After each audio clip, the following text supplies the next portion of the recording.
Hey guys, tonight we're talking about medieval queens, the kind history loves to describe as evil, usually right after they stopped being quiet, stopped smiling politely, and started treating crowns less like jewelry and more like weapons.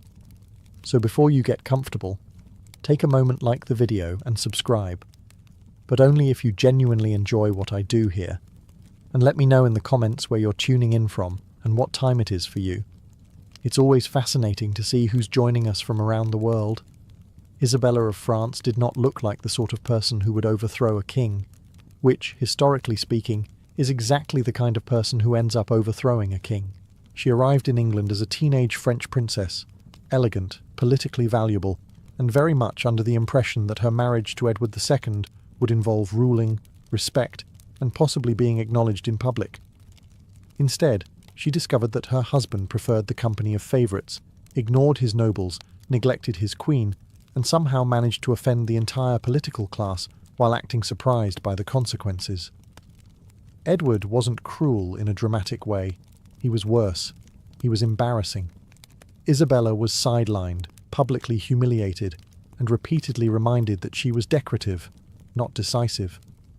So she did what any intelligent medieval queen did when ignored. She stopped arguing and started watching. She noted who was angry, who felt insulted, who had been pushed aside. She listened quietly, while Edward generously alienated everyone with influence. Think of it less as plotting and more as extremely patient note-taking.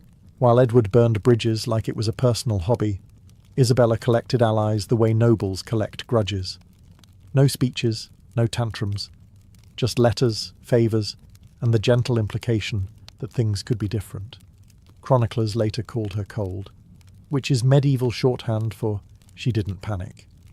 The moment came when Isabella travelled to France on diplomatic business and simply didn't go back. Instead, she allied with Roger Mortimer, gathered military support, and prepared an invasion of England. This wasn't dramatic. There were no heroic last stands. Edward's support evaporated faster than his credibility. Nobles defected. Cities opened their gates. The king fled like a man suddenly realizing consequences exist. Edward was captured, deposed, and imprisoned. Isabella ruled through her young son, Edward III, while Mortimer enforced order. Officially, she was regent. Unofficially, she was running the country while everyone pretended this was temporary. Edward's death followed soon after. The records are vague. The rumours are creative. History remains politely unclear. What matters is that the problem removed itself. Isabella was later labelled the she-wolf of France, meant as an insult. But wolves don't rule by screaming, they rule by waiting. Isabella didn't shout. She didn't rush. She let Edward destroy himself, then stepped neatly into the space he left behind. Which is not evil. It's just very medieval. Margaret of Anjou did not plan on becoming England's primary problem. She married Henry VI expecting to be queen, not chief executive of a collapsing kingdom. Unfortunately for everyone involved, her husband came with two major issues. He was deeply pious, spectacularly indecisive, and periodically checked out of reality altogether, which meant someone had to run the country. Margaret stepped in. Permanently. Henry's mental breakdowns left power lying around unattended, and medieval politics never wasted unattended power. Margaret didn't panic. She didn't wait. She didn't ask politely. She took control of the court, sidelined rivals, and began treating England like a chessboard where most pieces were expendable. Her primary goal was simple: secure the throne for her son. And if that meant starting a multi-decade civil war that would shred England's nobility like old parchment, so be it.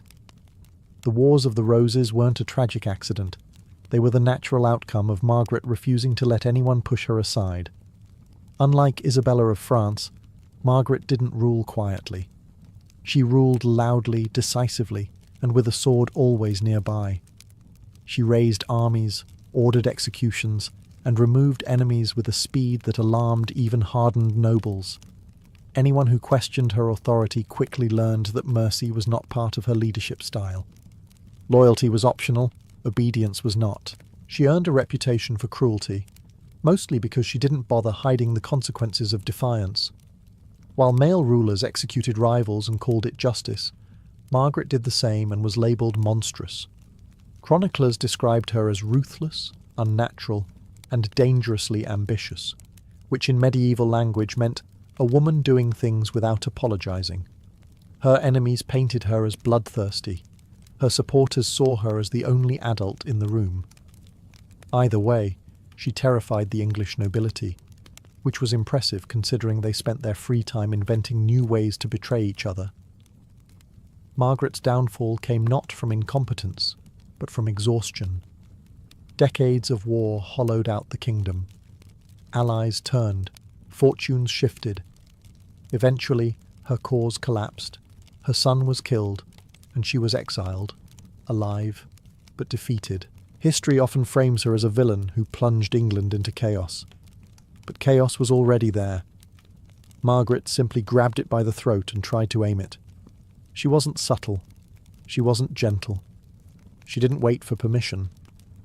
And in medieval politics, that alone was enough to make you unforgettable and unforgivable. Brunhilde of Austrasia ruled for so long that medieval chroniclers eventually stopped being shocked and started being tired. She didn't flash onto the political stage in a dramatic moment.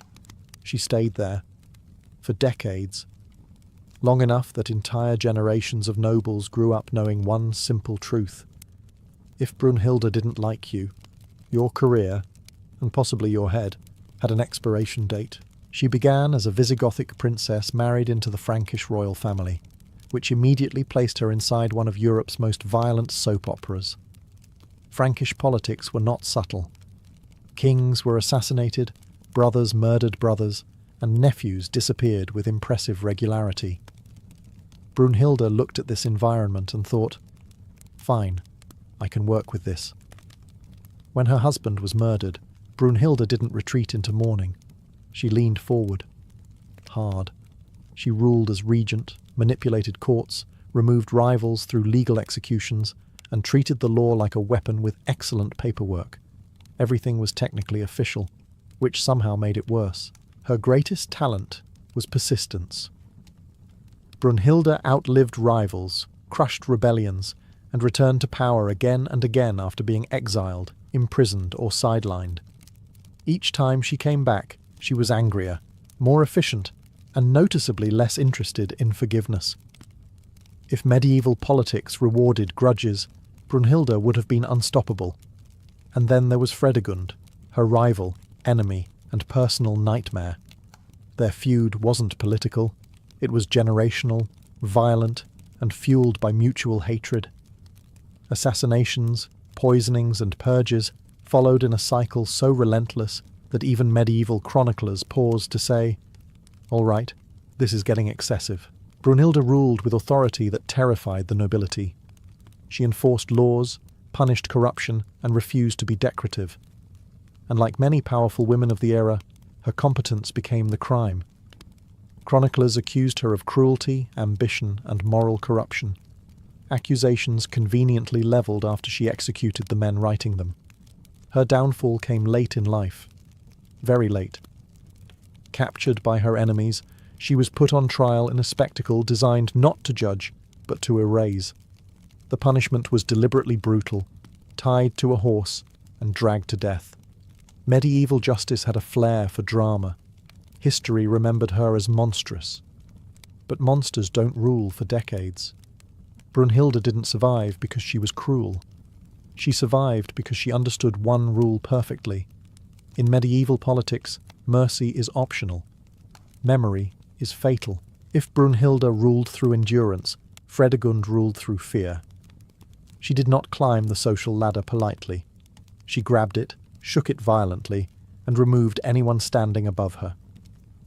Fredegund began life as a servant in the Frankish court, which meant she learned early how power really worked, who whispered, who listened, and who mysteriously vanished after dinner. She became the mistress of King Chilperic I, then allegedly helped arrange the death of his queen. Shortly afterward, she became the new queen. This was not subtle. This was career advancement with casualties.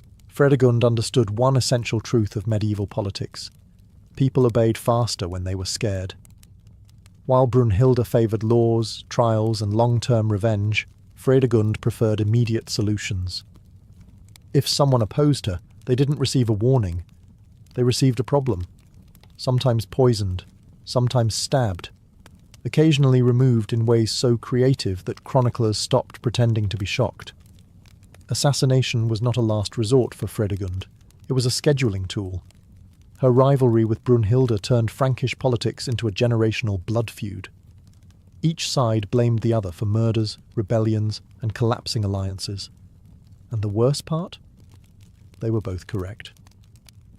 Fredegund arranged the deaths of rivals, bishops, and even members of the royal family with the calm efficiency of someone organising household chores. She was particularly fond of plausible deniability. Murders happened at night. Accidents occurred conveniently. Blades slipped. Poisoned daggers found their way into hands that had no business holding them. Fredegund never needed to be present. Her reputation did the work for her. Despite all this, she ruled successfully.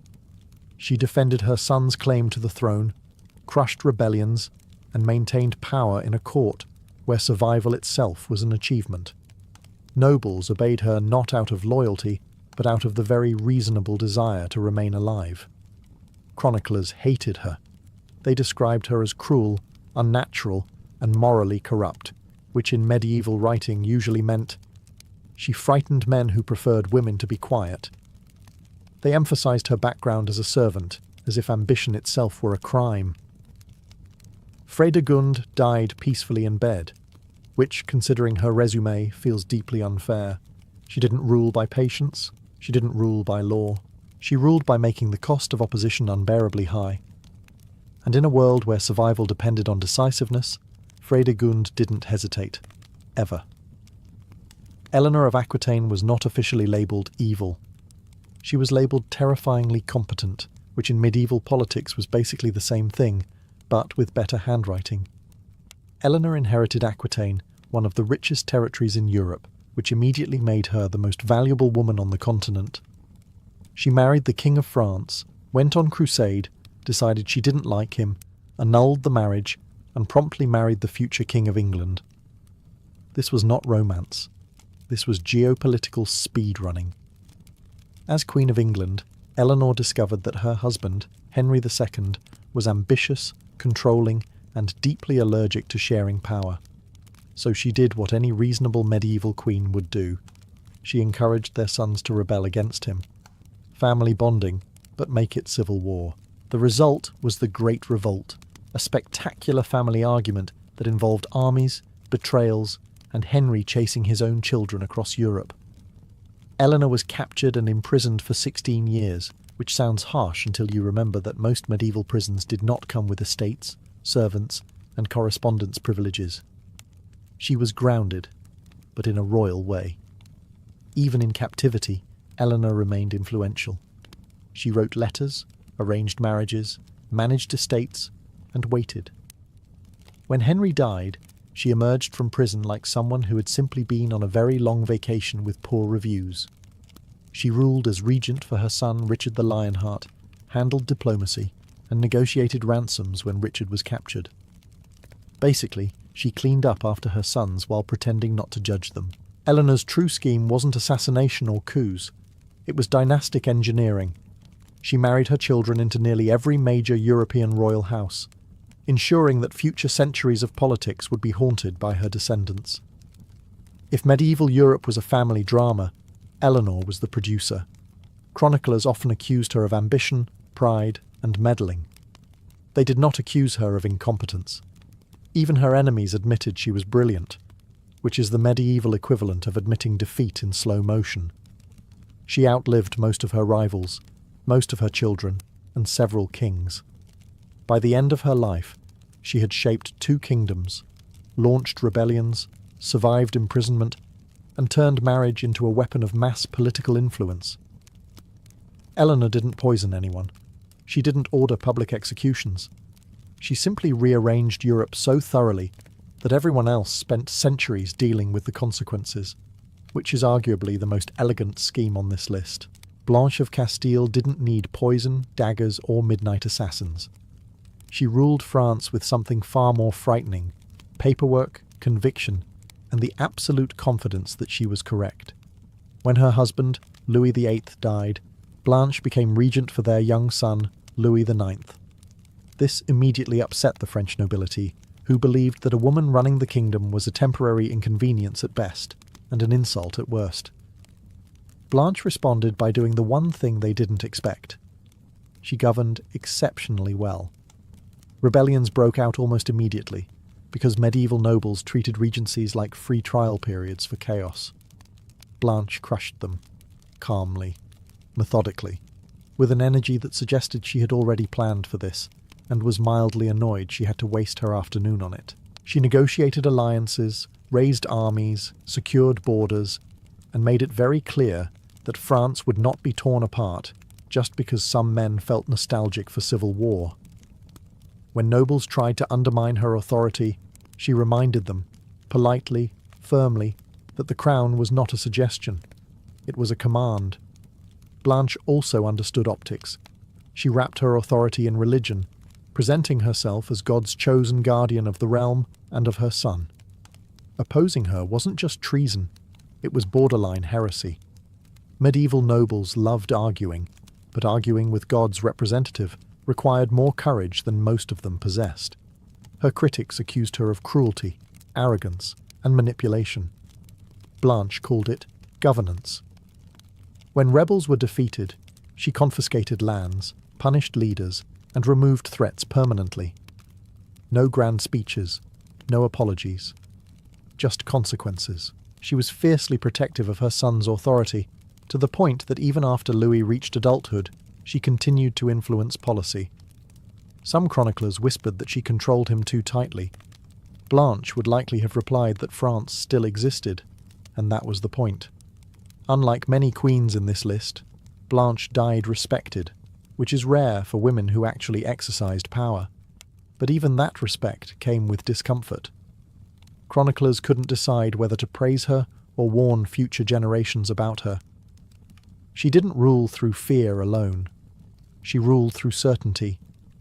And certainty, in a medieval court full of ambition and incompetence, was terrifying.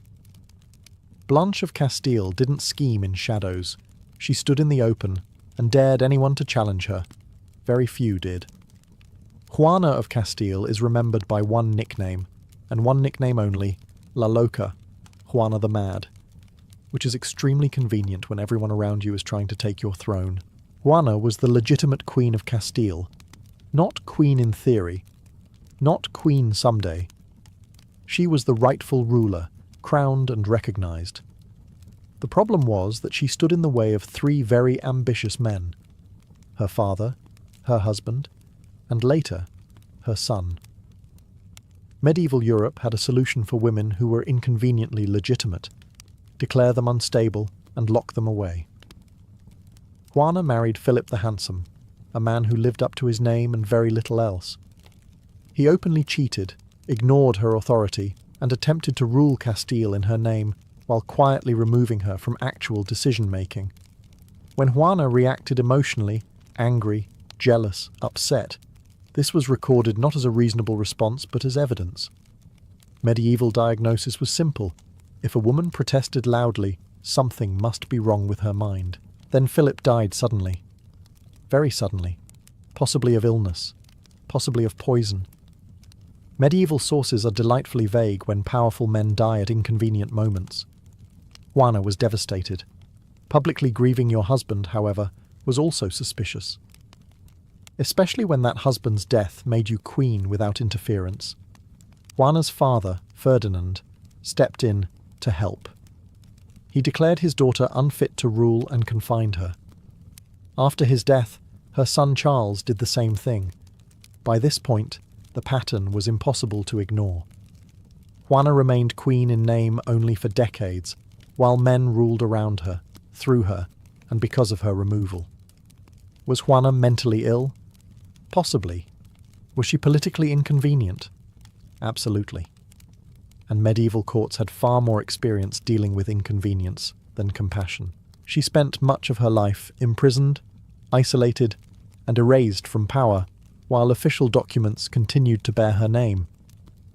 The kingdom functioned perfectly well without her, which is often cited as proof she was unfit, rather than proof she had been successfully sidelined. Juana didn't scheme with daggers or armies. Her evil was accidental. Her existence disrupted the plans of powerful men. And for that, she was neutralized with whispers, labels, and locked doors. In medieval politics, madness wasn't always diagnosed. Sometimes it was assigned. And once assigned, it was permanent. Melisande of Jerusalem ruled one of the most unstable kingdoms on earth, and somehow made it look like an administrative task, which is impressive, considering the kingdom of Jerusalem was surrounded by enemies, filled with ambitious crusaders, and constantly one bad decision away from collapsing into dust and religious arguments. Melisande inherited the throne legally, publicly, and without apology. This immediately caused problems, because many of the men around her believed ruling a crusader state required constant sword-waving and loud prayers, not careful governance by a woman who understood politics better than they understood geography. Her husband, Fulk of Anjou, tried to sideline her. This went poorly for him. Melisande calmly rallied nobles, isolated him politically, and turned the court against his authority. There was no public showdown, no dramatic rebellion. Fulk simply woke up one day to discover he had become a decorative king, with excellent armour, and no real power. Melisande governed with restraint, intelligence, and an alarming ability to survive betrayal. She balanced crusader factions, negotiated alliances, and kept Jerusalem functioning, while surrounded by people who thought impulsive heroics were a substitute for policy. She ruled because she understood that stability, not enthusiasm, keeps a kingdom alive. The real test came when her own son decided he wanted the throne early. Baldwin III attempted to push her aside, expecting support from nobles tired of maternal oversight. Melisande responded the medieval way. She raised troops, took cities, and reminded everyone that legitimacy mattered more than impatience. Her son learned a valuable lesson about succession, mainly that asking nicely works better than rebellion. Even after stepping back from direct rule, Melisande retained influence. Nobles still sought her approval. Policies still bore her mark. She wasn't removed, she simply adjusted her position, which is far more dangerous than being defeated outright. Chroniclers described her as proud, stubborn, and overly authoritative, which is medieval shorthand for she refused to disappear. She didn't massacre rivals. She didn't poison opponents. She simply ruled competently in a place where incompetence usually got everyone killed. Melisande's evil wasn't cruelty. It was control. And in a crusader kingdom built on chaos, control was the most threatening force of all. Urraca of Leon ruled in a way best described as constant damage control. Not because she was incompetent, but because her kingdom seemed personally offended by the idea of being governed peacefully. Civil war, betrayal, shifting alliances, and deeply inconvenient husbands followed her everywhere, like medieval emotional support disasters. She inherited the throne of Leon and Castile outright, legally, publicly, and without ambiguity. Naturally, everyone panicked. Powerful nobles were uncomfortable with a woman ruling alone, so the solution was obvious. Marry her off immediately and hope the problem solved itself. Urraca married Alfonso I of Aragon, a man with a sword, an ego, and absolutely no interest in being a co-ruler. The marriage collapsed almost instantly. Alfonso tried to rule over Urraca rather than with her, sidelining her authority and treating her kingdom as a convenient expansion pack. Urraca responded the medieval way. She declared the marriage invalid, raised armies, and plunged the peninsula into civil war. Romance was officially cancelled. What followed was years of chaos. Nobles switched sides, cities rebelled, armies marched, retreated, and occasionally forgot who they were supposed to be fighting. Urraca navigated this mess with relentless determination and very little sentimentality. She made alliances with former enemies, abandoned them when necessary, and survived more uprisings than most kings managed in a lifetime. Chroniclers despised her. They accused her of promiscuity, arrogance, and moral decay, accusations that conveniently intensified whenever she refused to obey male authority. Meanwhile, the men around her launched rebellions, broke oaths, and destabilized the realm without receiving half the criticism. Medieval double standards were nothing if not consistent. Despite constant warfare, Urraca remained queen. That alone was an achievement. She was not overthrown. She was not erased. She ruled until her death, maintaining authority through sheer refusal to disappear. The kingdom didn't flourish, but it didn't fall apart either, which, given the circumstances, counts as success. Urraca's reign wasn't elegant. It wasn't orderly. It was stubborn. Her evil wasn't cruelty or manipulation. It was endurance. She refused to step aside, refused to surrender legitimacy, and refused to let anyone else wear her crown comfortably. In medieval politics, surviving chaos was sometimes the most radical act of power there was. Constance of Sicily terrified medieval Europe in the quietest possible way. She didn't shout. She didn't threaten. She didn't dramatically order heads to roll. She simply showed up with a legitimate claim, a functioning brain, and the unsettling ability to remember exactly who owed her what. Constance was born into the Norman royal family of Sicily, and for a long time was treated as politically harmless. She was unmarried well into adulthood, which medieval observers interpreted as either a failure or a blessing. It was neither. It was a delay. When she finally married the Holy Roman Emperor Henry VI, her value became immediately obvious and extremely inconvenient for everyone who preferred Sicily fragmented and weak. When Henry died, Constance didn't panic. She didn't cling to regency councils or beg for approval. She ruled Sicily directly, securing the throne for her son, Frederick II, with relentless efficiency. Nobles who expected a ceremonial queen discovered that Constance had opinions, memory, and zero tolerance for nonsense. Her governing style was cold, legal, and devastating. She stripped rebellious nobles of land, dismantled local power bases, and replaced chaos with order, the worst possible outcome for aristocrats who thrived on confusion. Everything she did was technically lawful, which meant no one could accuse her of tyranny without sounding like they disliked the law itself. Constance also understood optics. She presented herself as calm, restrained, and almost boring. This was strategic. Medieval courts were full of loud personalities eager to overplay their hand. Constance let them. While they argued, she issued decrees. She didn't execute rivals publicly. She didn't need to. She neutralized them through administrative isolation, legal exclusion, and the slow suffocation of privilege. If you woke up one morning and discovered you were no longer important, that was Constance's doing. Chroniclers struggled with her. She wasn't scandalous enough to demonize properly. She didn't fit the narrative of the hysterical woman or the bloodthirsty queen. Instead, they accused her of being cold, distant, and overly controlling. Medieval code for we couldn't manipulate her. Her greatest scheme wasn't cruelty. It was continuity. By securing Sicily intact for her son, Constance ensured that Frederick II would inherit one of the most powerful realms in Europe. The consequences of her rule echoed for decades, long after she was gone. Constance didn't leave chaos behind. She left structure. And in medieval politics, structure was often more dangerous than violence. Adela of Normandy didn't rule a kingdom, which made her far more dangerous than many people who did.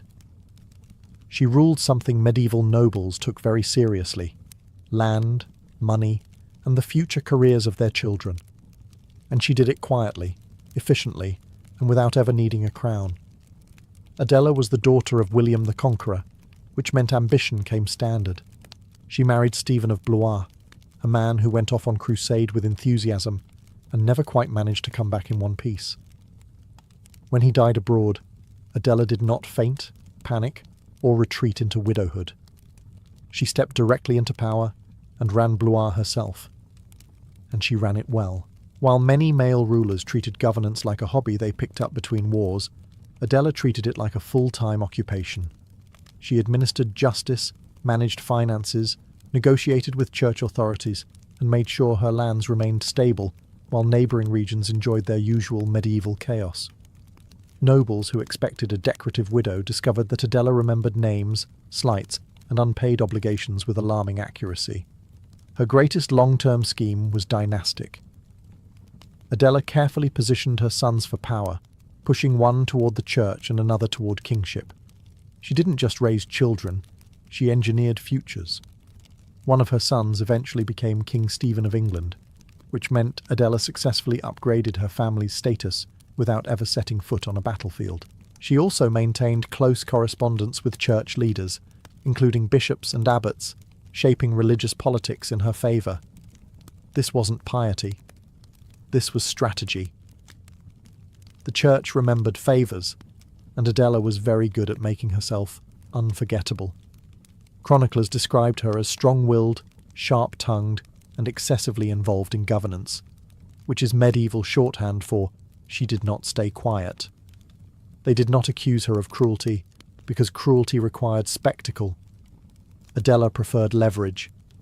Her rule didn't collapse. Her lands didn't revolt. Her authority didn't dissolve the moment she stepped away. That kind of stability required planning, discipline, and a complete lack of interest in being liked. Adela's evil wasn't bloodshed. It was control without drama. She didn't overthrow kings, she produced one. And in medieval Europe, that was one of the most effective schemes imaginable. Matilda of Tuscany didn't scheme quietly. She didn't whisper behind curtains or wait for permission. She openly challenged emperors, repeatedly, and somehow lived long enough to do it again. In medieval Europe, this was considered poor manners. Matilda controlled vast territories in northern Italy at a time when the Holy Roman Emperor and the Pope were locked in a furious power struggle known as the investiture controversy. Most rulers tried to stay neutral. Matilda picked a side, grabbed a sword, and funded half the war. She backed the papacy with troops, money, castles, and a level of commitment that suggested she took political grudges very personally. Emperors hated her, deeply, publicly, persistently. Henry IV attempted to crush her power more than once, only to discover that Matilda was extremely difficult to remove. She raised armies, defended fortresses, and understood the terrain better than anyone foolish enough to invade her lands. When Henry famously stood barefoot in the snow at Canossa begging the Pope for forgiveness, he did so at Matilda's castle. Hosting an emperor's humiliation was not an accident. It was hospitality with a message. Matilda didn't just fight wars. She outlasted them. She lost battles, regrouped, returned, and kept going.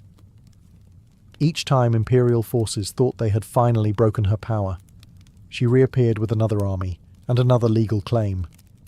Nobles learned that siding against her meant a long, exhausting career in regret.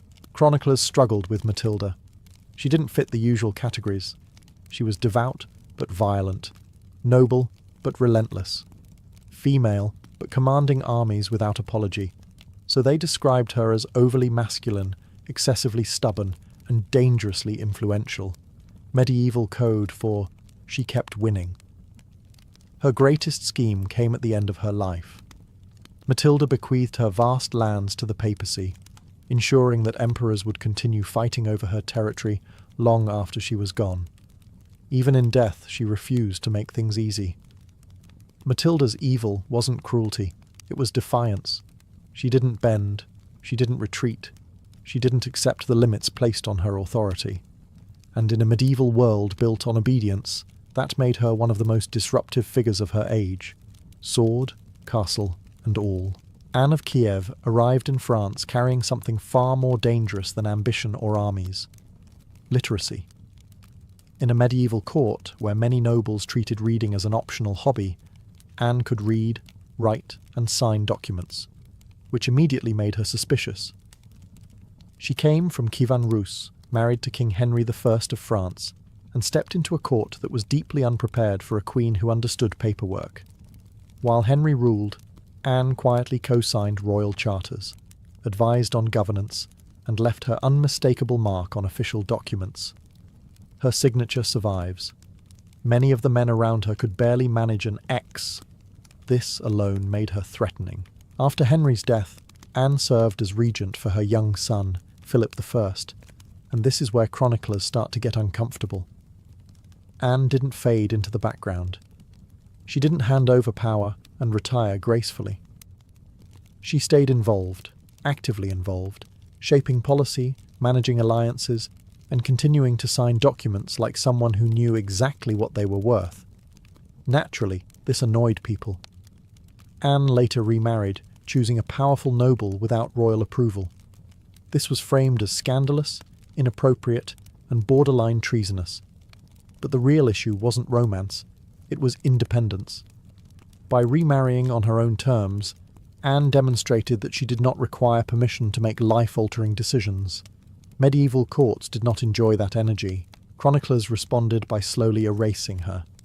Later records downplayed her influence, questioned her judgment, and emphasized her foreign origins as if literacy itself had crossed the border illegally. Over time, Anne faded from popular memory, reduced to a footnote instead of the active ruler she had been. Her scheme wasn't assassination. It wasn't rebellion. It was competence.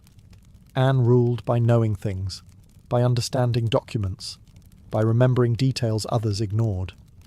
She influenced France not through spectacle, but through presence, steady, informed, and inconvenient. In a world where authority was often inherited blindly, Anne represented something dangerous, a ruler who actually understood what she was signing. Her evil was subtle. She made ignorance visible. And medieval power structures do not like being embarrassed, especially by a woman from the East who knew how to spell her own name. Catherine of Valois didn't look dangerous. That was the entire problem. She arrived in England as the young French bride of Henry V, the warrior king, the hero of Agincourt, the man who collected victories the way medieval kings collected enemies. Catherine's job, officially, was simple: produce an heir and look appropriately royal while doing it. Unofficially, her existence was a diplomatic bandage slapped onto a very bloody war. Then Henry died, very inconveniently, and very quickly. Catherine was left a widow in her early 20s with a baby son, Henry VI, who was immediately crowned king. This should have made Catherine powerful.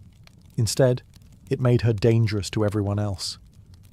A young queen mother with influence, wealth, and marriage potential was a political hazard. So the English government did what it always did when faced with an inconvenient woman. It restricted her. Parliament passed laws limiting Catherine's right to remarry without royal approval. This wasn't about morality, it was about control. Whoever married Catherine would gain access to the king, the court, and potentially the throne. England did not want surprises, so Catherine waited, quietly. And then she did exactly what no one expected. She married anyway, secretly, to Owen Tudor, a Welsh courtier of no great status, no great wealth, and absolutely no business marrying the Dowager Queen of England. It was not a political power move, which somehow made it worse, because that marriage produced children, and those children produced a dynasty. Catherine's descendants became the Tudors, Henry VII, Henry VIII, Elizabeth I, a line that reshaped England permanently. Her minor, unofficial marriage triggered the end of the medieval world and the beginning of the early modern one, which is a disproportionate outcome for what was supposed to be a footnote. Chroniclers tried to minimize her role.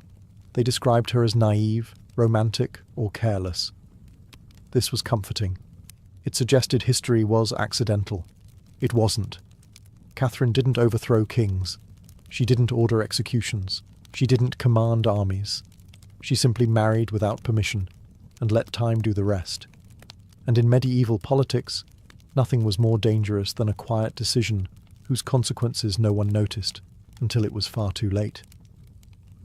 Agnes of Poitou didn't lose power because she was cruel, stupid, or ineffective. She lost power because medieval politics had decided she was finished, and once that decision is made, reality tends to follow along obediently. Agnes became regent of the Holy Roman Empire after the death of her husband Henry III, ruling on behalf of her young son Henry IV. On paper, this was normal. In practice, it was intolerable. The empire was vast, unstable, and filled with men who believed a woman ruling it was a temporary clerical error. Agnes governed cautiously, too cautiously, according to her critics. She relied on advisors, tried to balance powerful factions, and avoided unnecessary bloodshed. This would have been praised in a male regent. In Agnes, it was interpreted as weakness. Medieval courts had a fascinating habit of calling restraint failure only when women practiced it. Her greatest mistake was trust. Agnes believed alliances meant something. She believed nobles would honour agreements. She believed bishops were loyal. These were not rookie errors. They were philosophical ones. Medieval power did not reward good faith. The turning point came with the coup of Kaiserswerth, when rival nobles abducted her son, effectively removing Agnes from power while claiming they were protecting the empire, which is medieval code for "we're done listening to you." Agnes was sidelined not by rebellion, but by paperwork, excuses, and very confident men insisting this was for everyone's benefit. After losing control, Agnes withdrew from politics and entered religious life. Chroniclers praised this as humility and repentance. Conveniently, it also ensured she would never reclaim authority. Her reputation was slowly rewritten: indecisive, weak, overly emotional. The standard post-removal biography. But Agnes's real crime wasn't incompetence. It was being surrounded by men who wanted her gone. She ruled during an impossible moment, with limited options and constant resistance. When she failed, history blamed her. When the men who replaced her caused chaos, history called it necessary conflict. Agnes wasn't evil in the theatrical sense. Her evil was structural. She proved something medieval society didn't want to admit, that even a capable queen could be undone not by enemies, but by the quiet, collective decision to stop obeying her. And that may be the most chilling scheme of all. Empress Irene was born around the year 752 in Athens, a city that, by the 8th century, was no longer the intellectual powerhouse of antiquity, but still carried deep cultural prestige. Athens at this time was provincial, Christian, and far from the political heart of the Byzantine world. Irene came from a noble family, respectable but not influential enough to shape imperial politics on its own. Nothing in her early circumstances suggested she would one day rule an empire. Her rise would come not through inheritance or military glory, but through careful placement, patience, and an extraordinary ability to survive the Byzantine court. As a young woman, Irene was selected to participate in a bride show, a uniquely Byzantine custom in which eligible noblewomen were evaluated and chosen for imperial marriage. The process was as political as it was personal.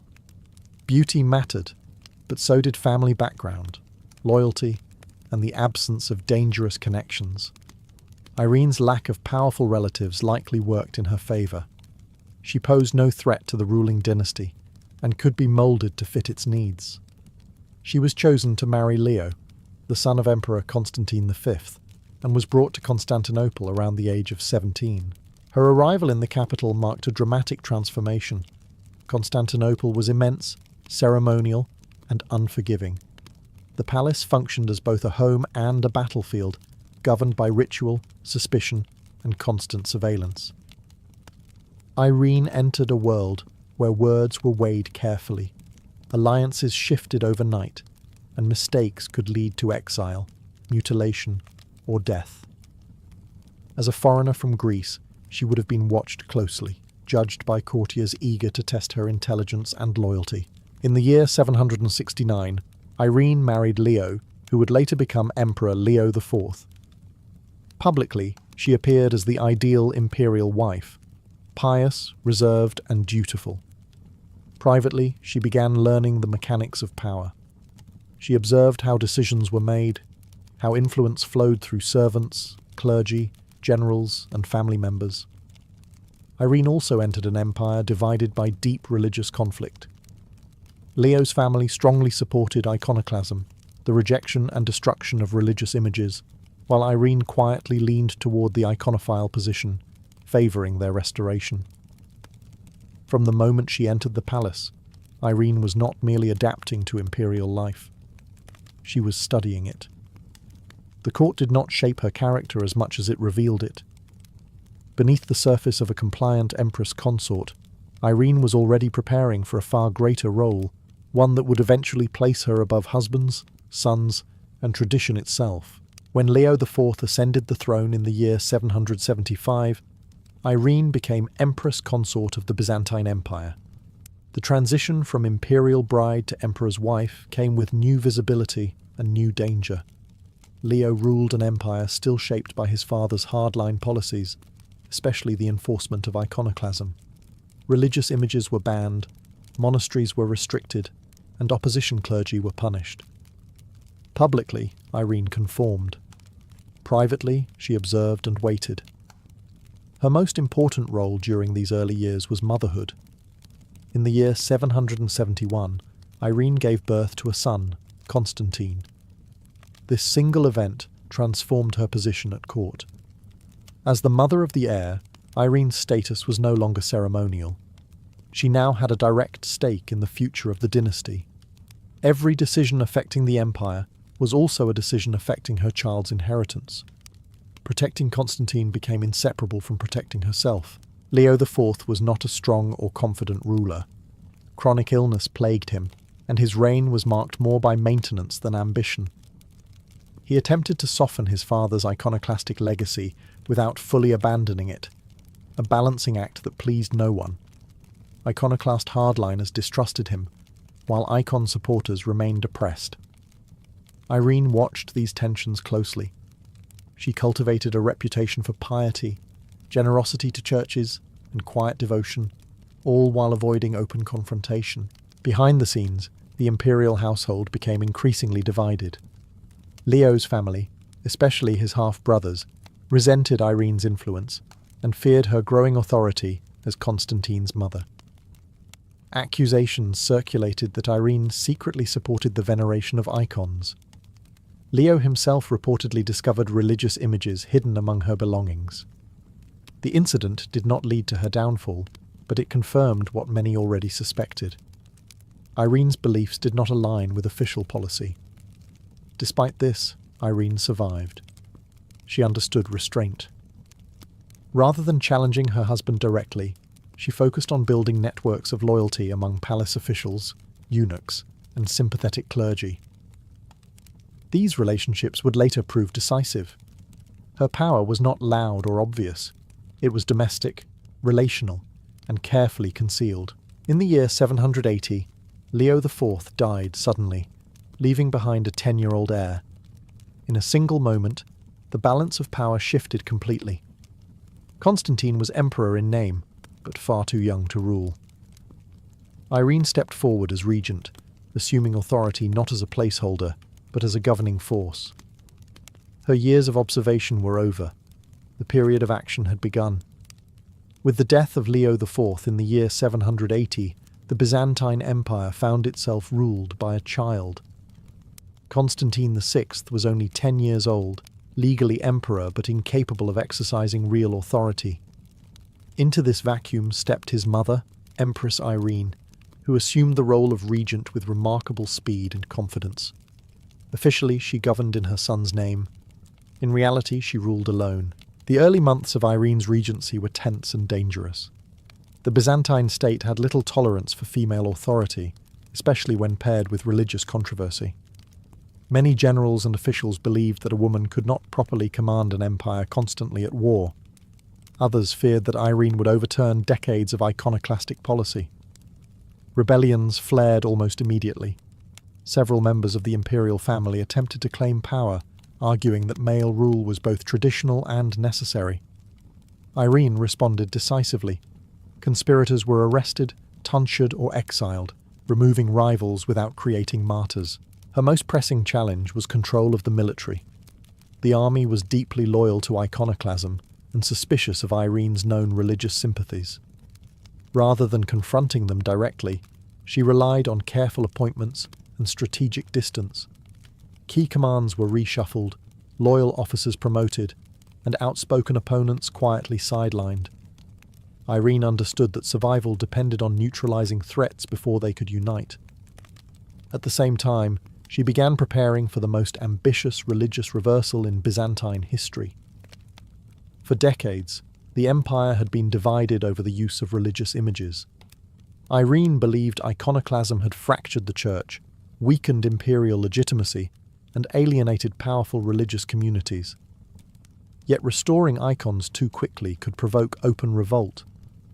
She moved slowly, first replacing the iconoclastic patriarch with a more flexible figure, then testing public reaction through controlled gestures of tolerance.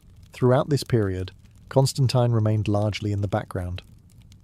Irene ensured her son received an education appropriate for an emperor, but she tightly controlled his access to power.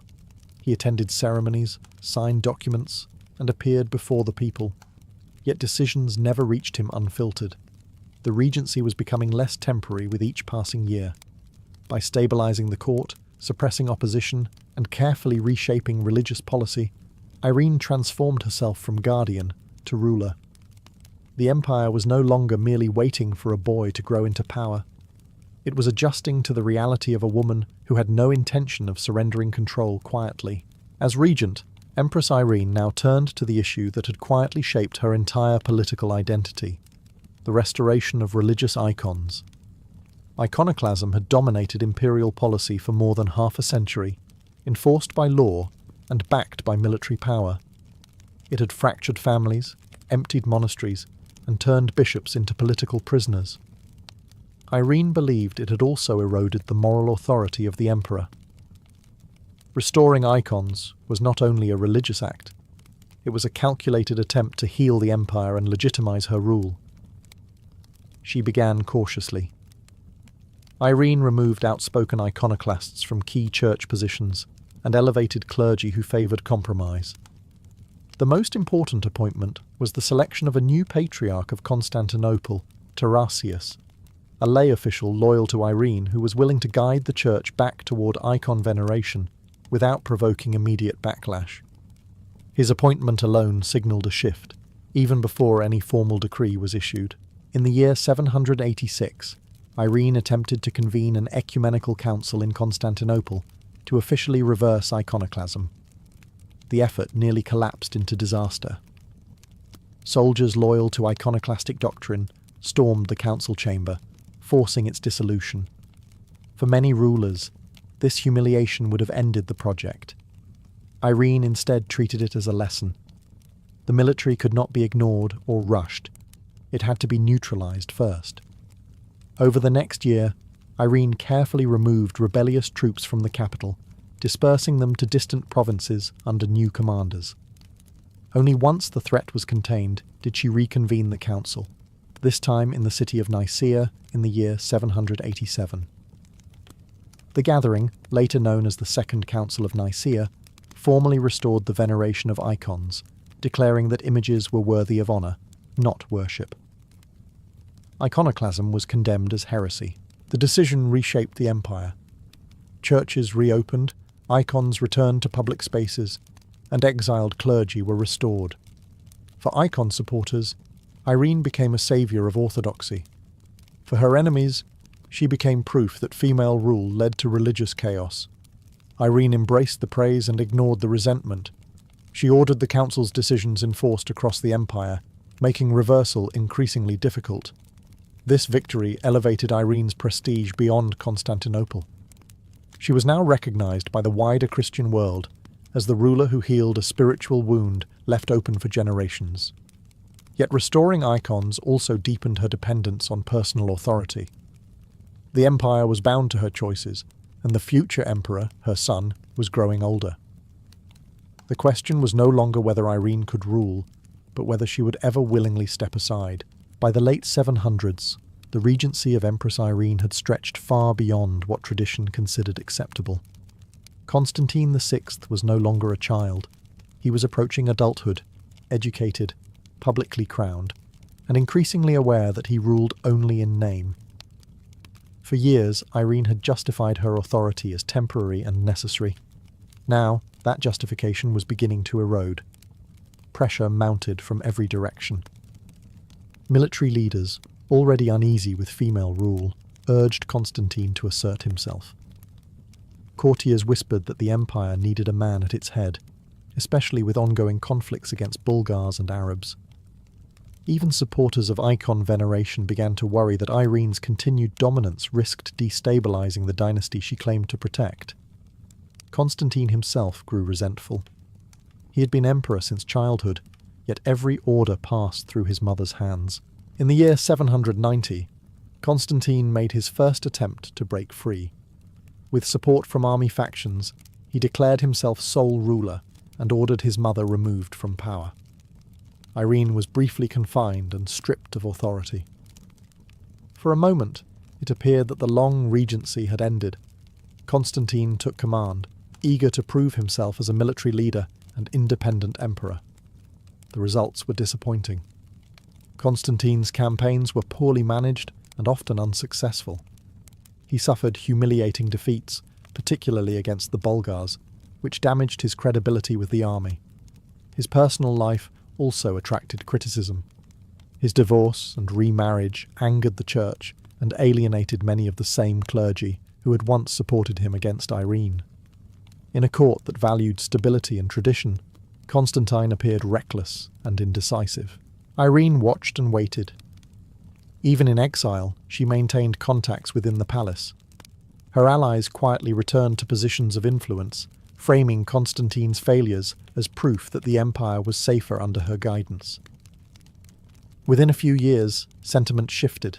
Constantine, isolated and weakened, was persuaded to recall his mother and restore her to power as co-ruler. This restoration marked a turning point. Irene no longer presented herself as a guardian, stepping aside when her task was complete. She ruled openly alongside her son, issuing decrees in both their names. Yet the balance between them was unequal. Irene commanded loyalty, experience, and religious authority. Constantine commanded little beyond his title. Mother and son now ruled together, but trust between them was gone. What had begun as a temporary regency had evolved into a power struggle that could not end peacefully. The empire stood at a dangerous crossroads, with a dynasty divided against itself. The uneasy partnership between mother and son could not last. By the early 800s, it was clear that the Byzantine Empire could not be governed by divided authority. Empress Irene and Constantine VI shared a throne, but not trust, vision, or loyalty. Each decree carried the weight of rivalry. Each ceremony exposed the tension between a seasoned ruler and a son who felt robbed of his birthright. Constantine attempted once more to assert himself. He dismissed officials loyal to Irene and tried to rebuild support within the army. But his reputation was already damaged. Defeats in battle lingered in memory, and his personal decisions had alienated both clergy and aristocracy. Irene, by contrast, remained associated with religious unity and stability. Her court was calm where his was chaotic. In Byzantine politics, perception mattered as much as success. Irene moved carefully but decisively. She began isolating Constantine from sources of support, replacing guards, restricting access, and controlling the flow of information. Palace officials, many of them eunuchs loyal to Irene, ensured that Constantine's orders were delayed or ignored. The emperor found himself increasingly alone within his own residence. In the year 802, the conflict reached its brutal conclusion. Constantine was seized by loyalists of his mother and imprisoned within the palace. What followed shocked even a society accustomed to ruthless power struggles. Constantine was blinded, an act that rendered him unfit to rule under Byzantine law. The blinding was severe and likely fatal. Whether Irene personally ordered the act or merely allowed it remains debated, but responsibility ultimately rested with her. With her son removed, Irene assumed sole power as emperor, not empress consort or regent. but ruler in her own name. She adopted the masculine imperial title, signalling that no intermediary stood between her and authority. For the first time in Roman and Byzantine history, a woman ruled the empire alone. The reaction was mixed and intense. Some were horrified by the cruelty inflicted on a son by his own mother. Others justified it as a tragic necessity to preserve stability. Irene herself framed the act as an act of duty, placing the empire above personal bonds. In her mind, Constantine's failures had endangered everything she had built. The blinding marked the point of no return. Irene had crossed the final boundary separating accepted political manoeuvring from moral infamy. Yet she had also achieved what no woman before her had accomplished: absolute power over the Byzantine Empire. With Constantine removed, Empress Irene ruled the Byzantine Empire alone, an unprecedented situation that unsettled nearly every institution of power. She did not present herself as a caretaker or exception.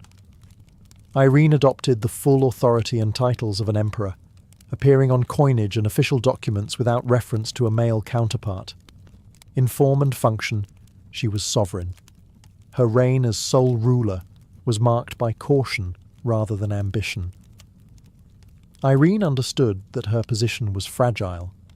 Many accepted her authority only reluctantly, viewing her rule as an emergency solution rather than a permanent model.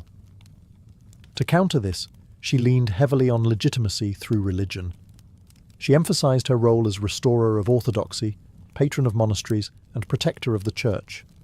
Clergy who benefited from the end of iconoclasm largely supported her, offering moral justification for her continued rule. Administratively, Irene favored stability over reform. She relied on experienced officials, many of them eunuchs, whose loyalty was personal rather than dynastic. This insulated her from the ambitions of military aristocrats, but also weakened imperial control over the provinces. The army, already skeptical of her authority, grew restless. Campaigns against external enemies were limited, defensive, and often inconclusive. Irene preferred diplomacy and tribute to costly wars she could not risk losing. Abroad, her rule created complications. In the West, the absence of a male Roman emperor was seen as a political opportunity. When Charlemagne was crowned emperor in the year 800, Western leaders argued that the Roman throne had been effectively vacant. Irene reportedly explored the idea of marrying him, a union that could have reunified East and West under a single ruler. Whether the proposal was serious or merely diplomatic maneuvering, it reveals the extent of her political imagination and desperation. At home, resentment simmered. Many aristocrats never forgave her for blinding her son. Others feared that her reliance on court officials weakened traditional power structures. While no immediate rebellion erupted, support for Irene was thin and conditional. She ruled not through widespread loyalty, but through careful balance and constant vigilance. Irene's reign was quieter than her rise, but no less precarious. She had achieved absolute power, yet it rested on fragile foundations. The empire endured, but it did not thrive. And as years passed, the question that haunted her rule grew louder. How long could a ruler who had destroyed her own dynasty continue to govern an empire built on legitimacy and tradition? By the final years of her reign, the authority of Empress Irene rested on exhaustion rather than loyalty. The empire had not collapsed under her rule, but neither had it prospered.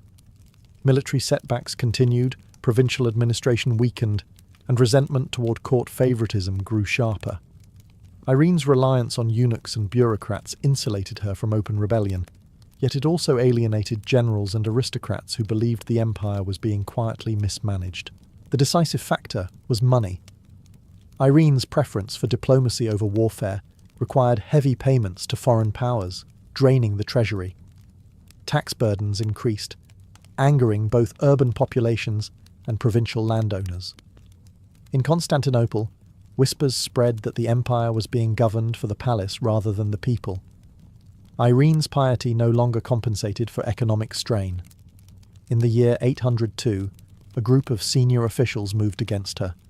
At their centre was Nikephoros, the logothete of the treasury, a man with administrative experience and strong support among fiscal and military elites. The coup was swift and bloodless. Irene was seized without resistance. There were no riots in her defense, no armies marching to restore her. The silence was telling. Her rule had endured, but it had not inspired devotion. Nikephoros was proclaimed emperor, and Irene was formally deposed. Unlike many fallen rulers, she was not executed or mutilated. Her gender, age, and religious reputation protected her from violent retribution. Instead, she was exiled first to the island of Princes near Constantinople, and later to Lesbos. Stripped of power, wealth, and ceremony, Irene lived out her final days far from the marble halls she had once dominated. In exile, her circumstances were harsh. Accounts suggest she supported herself through simple labour, including spinning wool, a striking contrast to her former imperial life. She died in the year 803, alone and largely forgotten by the court that had once feared her. Irene's fall was quiet, almost anticlimactic, but it revealed the limits of her achievement. She had broken precedent, ruled alone, and reshaped the religious landscape of the empire. Yet she had also destroyed her own dynasty and alienated too many pillars of power. When she finally fell, there was no son, no loyal faction, no institution willing to fight for her return. The empire moved on, relieved to restore familiar patterns of rule, even as it quietly absorbed the consequences of her extraordinary reign. The legacy of Empress Irene has never settled into a single verdict.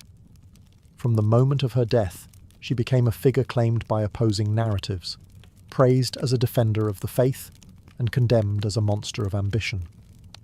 Byzantine chroniclers struggled to reconcile her piety with her cruelty, her devotion to the church with the violence she used to secure power. In many ways, Irene embodied the contradictions of the empire she ruled. Religiously, her impact was enduring. The restoration of icons reshaped Byzantine Christianity permanently. The decisions of the Second Council of Nicaea became foundational for Orthodox theology and artistic tradition. Churches once again filled with images of Christ, the Virgin, and the saints, shaping Byzantine visual culture for centuries. In this sense, Irene succeeded where many emperors failed. She imposed a religious settlement that lasted. Later generations of icon supporters remembered her as an instrument of divine will, even comparing her to saintly rulers despite her actions. Politically, her reign was far more troubling. Irene demonstrated that imperial power could be seized and held without military glory or dynastic continuity. She ruled through court politics, religious legitimacy, and personal authority rather than conquest. This set a dangerous precedent. By blinding her son and eliminating the ruling line, she weakened the principle of hereditary succession that had stabilized the empire. The chaos that followed her fall reflected this damage. Her gender has always shaped how history judged her. Male emperors who mutilated rivals, ordered executions, or overthrew family members were condemned, but rarely defined by those acts alone. Irene, by contrast, became inseparable from the image of a mother destroying her child. Whether this judgment reflects moral outrage or discomfort with female power remains debated. What is certain is that her actions crossed boundaries that Byzantine society found difficult to forgive. In Western Europe, her rule had unintended consequences. The crowning of Charlemagne as emperor relied partly on the argument that the Roman throne was vacant under female rule. This act permanently divided imperial authority between East and West. Irene did not cause the split alone, but her reign accelerated it. Today, Irene stands as one of the most complex figures in Byzantine history. She was neither a simple villain nor a misunderstood heroine. She was a ruler who believed that authority justified cruelty, that faith justified force, and that the empire mattered more than blood. Her life remains a warning and a testament. Power can be seized by skill and conviction, but it is rarely held without cost. Before the ancient world learned to write, it learned to listen. Long before tablets, papyrus, or inscriptions, sound was already shaping human behavior. Rhythm and tone existed as tools of survival, memory, and belief. Early music did not begin as art for pleasure. It began as structure, a way to mark time, coordinate movement, and communicate meaning when spoken language was still fragile and limited. In prehistoric and early ancient societies, music emerged directly from the body and the environment. Hands clapped, feet stamped, stones struck together. Hollow logs echoed. These sounds created patterns, and patterns created predictability. Predictability brought comfort and control in an uncertain world. Music helped communities move together, work together, and remember together. A repeated rhythm could guide a hunt, a harvest, or a ritual long before instructions could be spoken or recorded. As societies became more complex, music became inseparable from ritual. Sound was believed to bridge the human and the divine. Drums summoned spirits. Chants honoured ancestors. Simple melodies were repeated until they became sacred. Music did not accompany ritual. It was ritual. The act of producing sound in a shared space reinforced social bonds and reinforced belief. To participate in music was to participate in the order of the world. Music also functioned as memory. In cultures without writing, history was sung. Genealogies, myths, laws, and moral lessons were preserved through melody and repetition. A tune made information harder to forget and easier to transmit. Elders taught the young not by reading, but by singing. What survived across generations was not written knowledge, but remembered sound. Even early warfare relied on music. Rhythms coordinated marching. Horns and drums signalled commands. Sound carried authority across distance where words failed. To hear a familiar rhythm was to know where you belonged, who led you, and when to act. Music organised chaos. Crucially, early music was communal. There were no audiences, no performers separate from listeners. Everyone participated. Music belonged to the group, not the individual. Its power came from repetition and shared experience, not originality. By the time ancient civilizations emerged, music was already deeply embedded in human life. Instruments would grow more complex. Theories would develop. Sacred rules would form. But the foundation remained the same. Music began as a human response to silence, uncertainty, and time itself. Before writing shaped civilization, sound did. As the first cities rose in Mesopotamia, music began to take on clearer form. In the river valleys of the Tigris and Euphrates, sound moved from instinct to craft. This was not merely the birth of instruments, but the beginning of intentional musical culture. Music now had makers, players, and specific purposes tied to temples, courts, and labour. Archaeology gives us some of the earliest physical evidence of music in human history from this region. Lyres, harps, and flutes made of wood, reed, shell, and precious metals have been uncovered in royal tombs. These were not crude objects. They were carefully designed, decorated, and tuned. The famous lyres from the royal cemetery of Ur suggest that music already held prestige. Instruments were buried alongside rulers and elites, implying that music accompanied them into the afterlife. In Mesopotamia, music was closely linked to religion. Temples employed musicians as part of their permanent staff.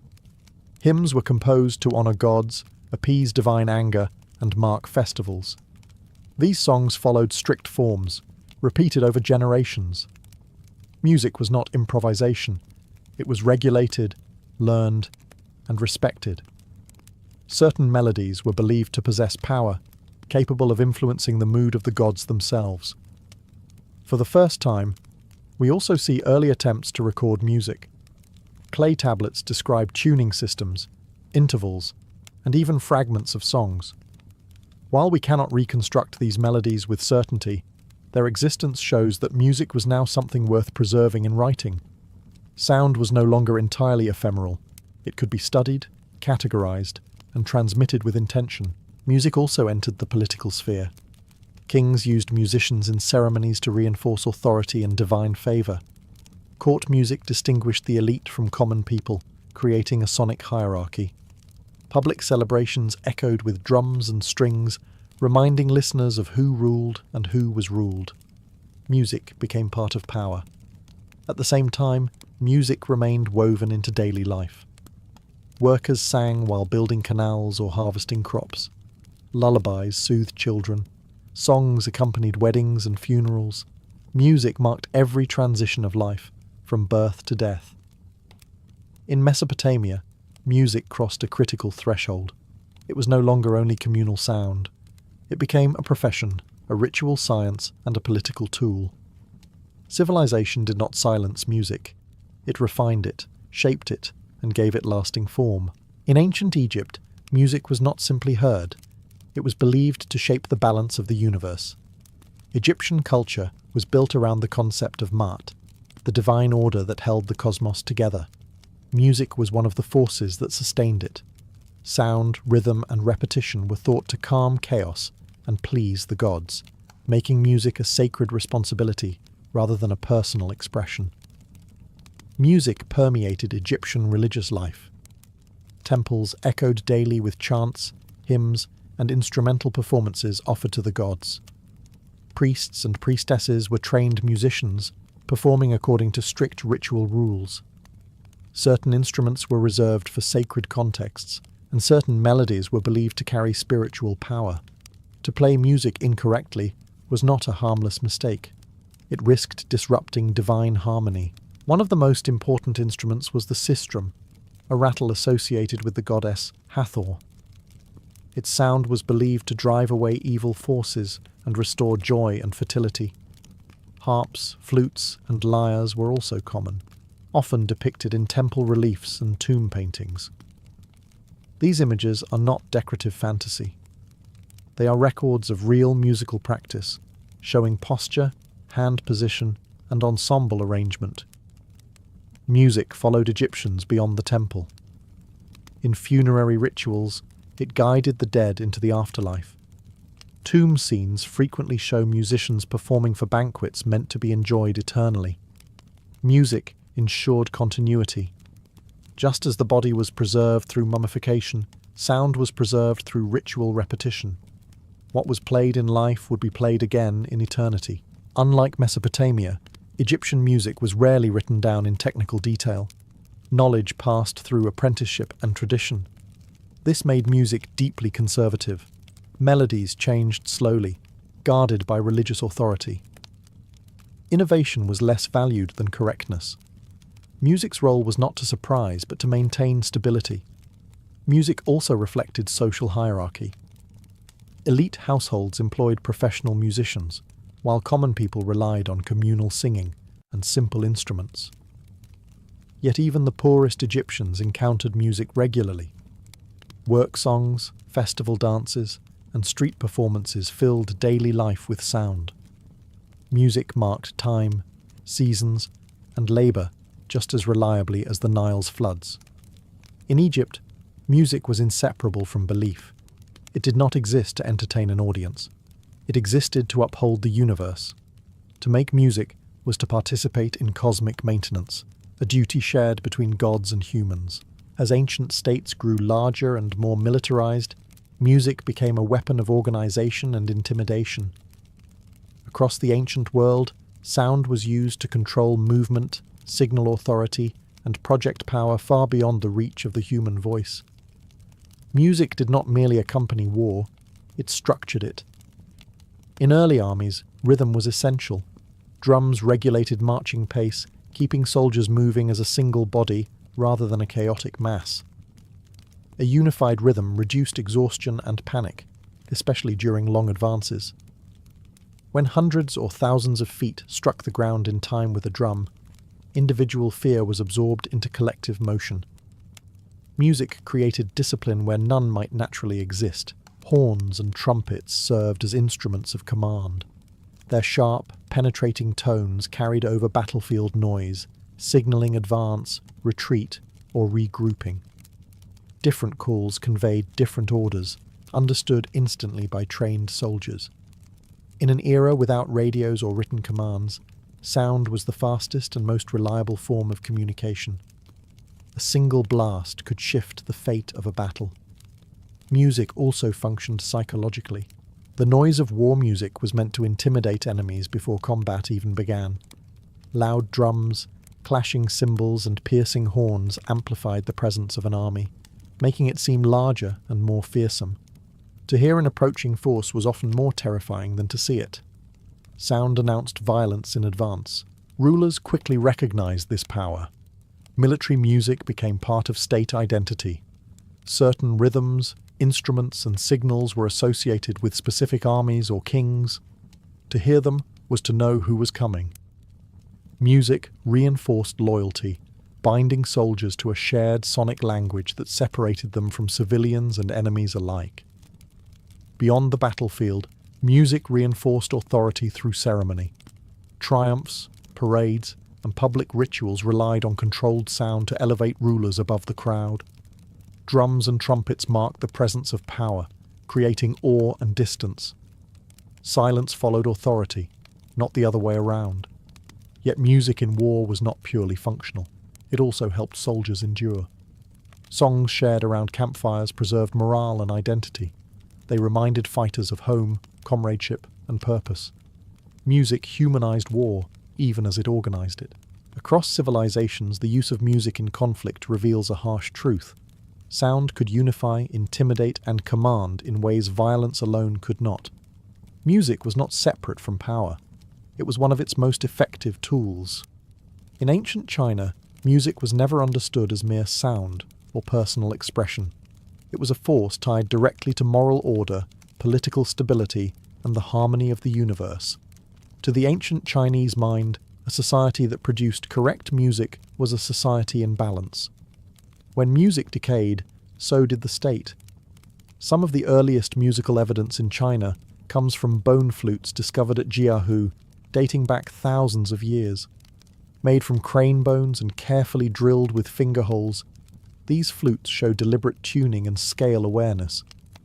This was not accidental noise. It was structured sound, designed to produce specific pitches. Even at this early stage, music was already being shaped by intention and theory. As Chinese civilization developed, music became inseparable from philosophy and governance. Court music was regulated by the state, with specific modes assigned to rituals, seasons, and ceremonies. Each pitch was believed to correspond to cosmic elements, directions, and social roles. Playing the wrong music at the wrong time was not just inappropriate, it was dangerous. Disorder in sound was believed to invite disorder in society. Music played a central role in ritual. Ancestral ceremonies, royal sacrifices, and seasonal rites all required precise musical performance. Large orchestras of bells, chimes, zithers, flutes, and drums were assembled for these occasions. Bronze bells were cast in sets, each producing two distinct tones depending on how they were struck. This technological sophistication reflected the importance placed on musical accuracy. Unlike in many other ancient cultures, music in China was deeply moralized. Philosophers argued that proper music cultivated virtue, while corrupt music encouraged excess and rebellion. Rulers were judged not only by laws and armies, but by the music they promoted. A harmonious state sounded harmonious. Music education was therefore political education. Elite youths learned music as part of their training, not to entertain, but to discipline the mind and emotions. Rhythm taught restraint. Melody taught balance. Music shaped character. Outside the court, common people sang work songs, folk melodies, and festival music, but even these were viewed through a moral lens. Folk music was often collected and evaluated by officials as a measure of public sentiment. If songs became bitter or chaotic, it signaled unrest.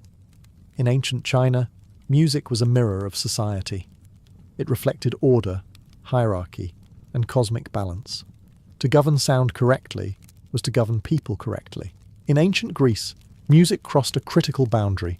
It was no longer only ritual, tradition, or moral force. It became a subject of analysis. Greeks believed music could be understood, measured and explained through reason. Sound was not just heard, it was studied. Greek music was built on the idea that harmony reflected order in the universe. Philosophers argued that musical intervals followed mathematical ratios, linking sound to cosmic structure. This idea transformed music into a bridge between art and science. To understand music was to understand how the world itself was arranged. The famous concept of the harmony of the spheres imagined celestial bodies moving according to musical ratios, producing an eternal, inaudible music that governed existence. Music education was central to Greek life. Young citizens were trained in both music and gymnastics, balancing mind and body. To play the lyre or sing was not a luxury. It was a civic duty. Music shaped character, discipline, and emotional control. Certain modes were believed to inspire courage, others restraint, others sorrow. Choosing the wrong music for the wrong audience could corrupt morals. Music accompanied nearly every public activity. It was present in religious festivals, athletic competitions, theatre, and symposia. Tragedies and comedies were not spoken alone. They were sung and accompanied by instruments. The chorus moved and sang in unison, guiding audience emotion and reinforcing communal identity. Music carried meaning beyond words. Unlike Egypt or Mesopotamia, Greek music was rarely preserved in full notation. What survives instead are theories, descriptions, and debates. Philosophers argued fiercely about music's proper role. Some feared that overly complex or emotional music weakened discipline and encouraged excess. Others celebrated innovation. These debates reveal how seriously music was taken. It was seen as powerful enough to shape society for better or worse. Music was also linked to the divine. Gods were associated with instruments and musical styles. Apollo represented order, reason, and the lyre. Dionysus represented ecstasy, rhythm, and release. Greek culture lived in tension between these two musical ideals, between control and abandon. Through Greece, music became intellectualized. It was no longer just inherited tradition. It was theory, ethics, and education. Sound had entered philosophy, and once it did, it would never leave. In ancient Rome, music lost much of the philosophical weight it carried in Greece, and gained something else instead: scale. Roman music was loud, public, and inseparable from spectacle. Where Greeks debated the moral effects of melody, Romans cared about impact. Music was meant to be heard by crowds, to command attention, and to amplify power. Roman culture absorbed musical traditions from across its empire. Greek theory, Etruscan ritual sounds, Near Eastern instruments, and local folk music all blended into a practical, performance-driven tradition. Rome did not seek musical purity. It sought effectiveness. If an instrument could fill an arena or energize a procession, it had value. Public life in Rome was saturated with sound. Triumphs echoed with trumpets and horns. Religious festivals featured choirs and percussion. The theatre relied on musical accompaniment to heighten emotion and guide audience response. Even gladiatorial games were choreographed with sound. Music signaled entrances, climaxes, and death. The arena was not silent violence. It was a controlled sensory experience. Military music remained crucial. Roman legions marched to rhythm, and commands were transmitted through horns and trumpets. Each signal was standardized and instantly recognizable. Discipline was reinforced through sound. A soldier learned to obey tones as instinctively as orders. Music created unity across vast, multilingual armies. Unlike Greece, Rome placed little emphasis on musical education for elites. Playing instruments was often associated with entertainers, slaves, or professionals rather than aristocrats. Emperors who performed publicly risked ridicule, even as they relied heavily on music to project authority. This tension reveals Rome's pragmatic relationship with sound. Music was powerful, but not prestigious. Religion still mattered, but ritual precision mattered less than effect. Music marked sacrifices and ceremonies, yet innovation and volume often outweighed tradition. Roman music adapted easily. evolving with changing tastes and influences. It was flexible, portable, and suited to empire. In private life, music accompanied banquets, drinking parties, and domestic leisure. Flutes, strings, and singers filled wealthy homes. Music softened excess and elevated pleasure. It was entertainment, not moral instruction. Rome transformed ancient music into a tool of mass experience. It unified crowds, energized soldiers, and magnified authority. Music no longer upheld cosmic balance or philosophical order. It upheld empire. Beyond the Mediterranean world, ancient civilizations developed musical traditions just as complex, but shaped by very different beliefs. In ancient India, music was understood as sacred vibration. Sound was not merely heard, it was believed to shape reality itself. The universe, according to Indian philosophy, was created through sound, and music was a way to align human life with cosmic truth. The earliest Indian musical traditions are closely tied to the Vedas, ancient sacred texts transmitted orally for centuries. These texts were not read. They were chanted with extreme precision. Pitch, rhythm, and breath were essential. A single mistake in sound was believed to weaken the power of the words. Music here was preservation. It ensured that sacred knowledge survived unchanged across generations without writing.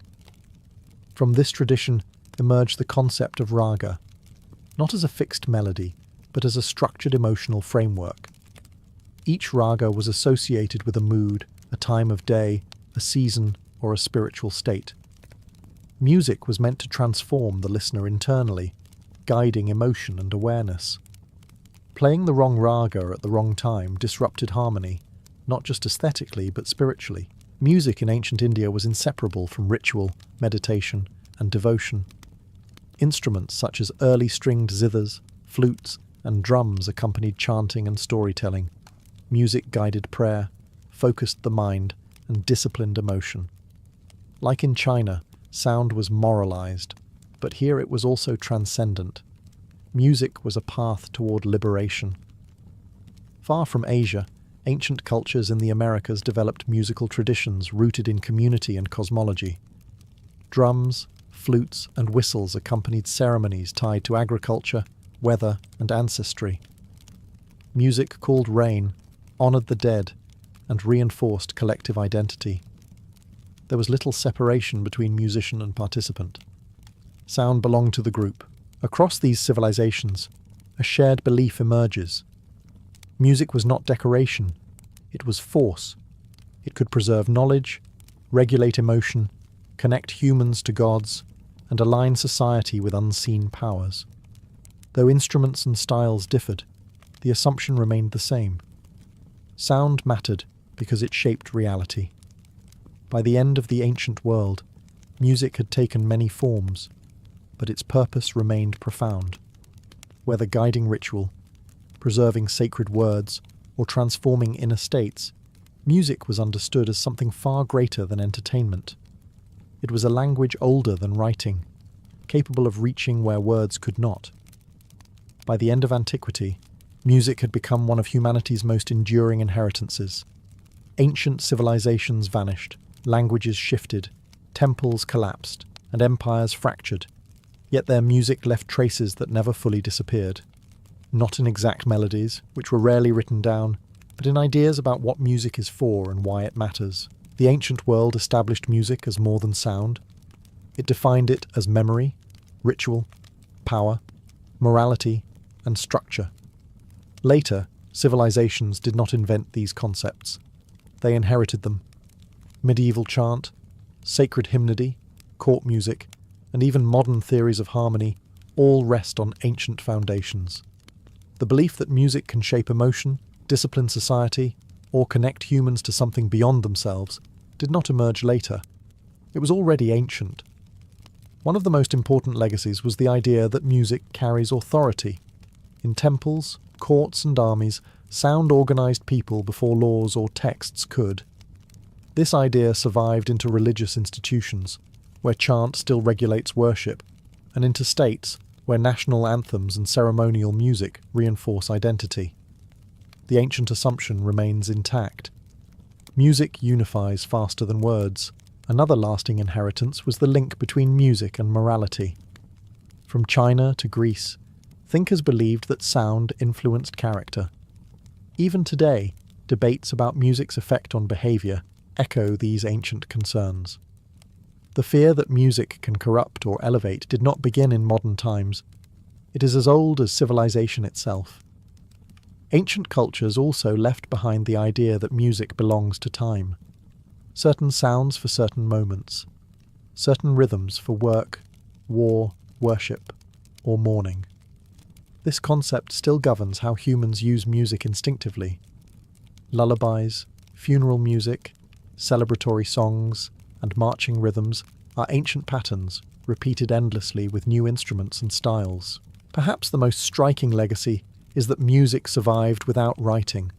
While laws, histories, and beliefs often required texts to endure, music persisted through bodies and breath. It adapted, it transformed, it refused to vanish. This resilience suggests something fundamental. Music answers a need deeper than literacy or politics. The ancient world did not see music as background noise. It treated sound as meaningful action. To make music was to do something consequential. To listen was to participate. Though the civilizations that shaped early music are gone, their assumptions remain alive.